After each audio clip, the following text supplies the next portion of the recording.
Fiden, Madame May. Merci, Madame la Présidente. Nous savons qu'avec quelle est la réponse d'urgence du gouvernement avec la COVID. Il y a un an, nous avons par contre déclaré que nous étions dans une urgence climatique. Quand le gouvernement va-t-il prendre l'urgence climatique aussi au sérieux que la COVID? Thank you, Mr. Speaker, and thank you to the...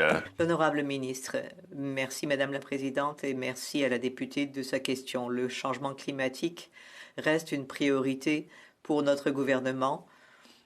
Nous sommes engagés à aller de l'avant pour atteindre les cibles fixées précédemment et les dépasser. Nous voulons arriver à des émissions nettes 0,0 dans un avenir proche. Nous respecterons ces deux engagements. Madame May, sauf le respect que je vous dois, nous savons ce que fait le gouvernement quand il prend une urgence au sérieux. Il faudrait que pour l'urgence climatique, ils appliquent les mesures qu'exige la science. Le rapport des experts internationaux d'octobre 2018 a indiqué que la cible fixée par M. Harper il y a environ 5 ans est environ la moitié de ce qui devrait être fait. C'est un peu comme si pour la COVID, le gouvernement avait dit « Ah ben 6 pieds, c'est ce que disent les scientifiques de distanciation, mais nous, il faudra nous contenter de 3 pieds. » Le ministre, effectivement, le changement climatique est une question scientifique, ne devrait pas être partisane.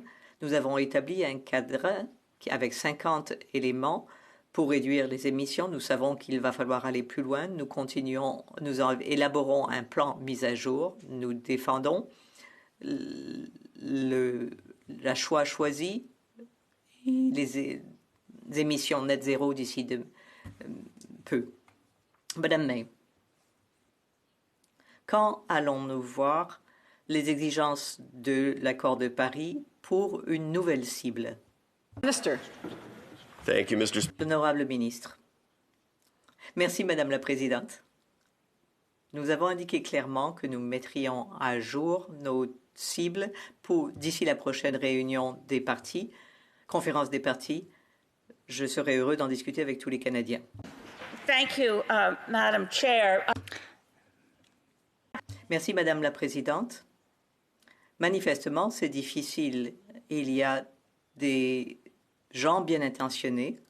Quelle est la différence entre 417 parties par million de dioxyde de carbone à 417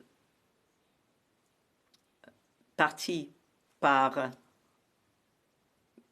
million de gaz carbonique dans l'atmosphère? La différence des belles intentions ça ne change rien. Quand on respectera, quand allons-nous respecter l'accord de Paris et établir de nouvelles cibles? Je rappellerai à la députée d'adresser ces questions à la présidence. This government has been very clear. Nous nous sommes engagés à lutter contre la crise climatique. C'est une priorité pour nous. Nous avons mis en place un plan. Nous avons travaillé fort pour élaborer d'autres initiatives qui iront de l'avant relativement à un nouveau plan et de nouvelles cibles. Une partie du travail a été faite par la ministre précédente. C'est une chose qui nous tient à cœur en cette Chambre. C'est une des raisons pour lesquelles je me suis d'ailleurs lancée en politique. J'ai consacré une bonne partie de ma vie à cette initiative et notre engagement est ferme. Madame May. Oui, j'apprécie les belles paroles. Je les ai déjà entendues. Ce que j'ai pas entendu, c'est un engagement ferme d'à tout le moins doubler les cibles d'ici à 2020. Il faut atteindre des cibles. Nous sommes en mode COVID-19. Le gouvernement agit avec détermination. Ça a été une approche pan-gouvernementale qui a été remarquable. Quand allons-nous voir le même genre d'engagement de la part de ce gouvernement pour lutter contre l'urgence climatique? L'honorable ministre.